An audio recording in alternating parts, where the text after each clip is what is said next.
தூங்கினார் எவ்வாறு நானுவே கண்ணாடி முன் நின்று பார்த்து கொண்டேன் ஒன்றாக செய்திட ஒரு 100 நாடகம் ஒத்திகைகள் செய்து எதிர்பார்த்திருந்தேன் எதிர்பாராமலே அவன் எதிர்பாராமலே அவன் பின்னிருந்து வந்து என்னை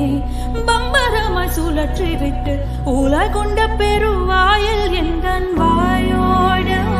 படித்தான்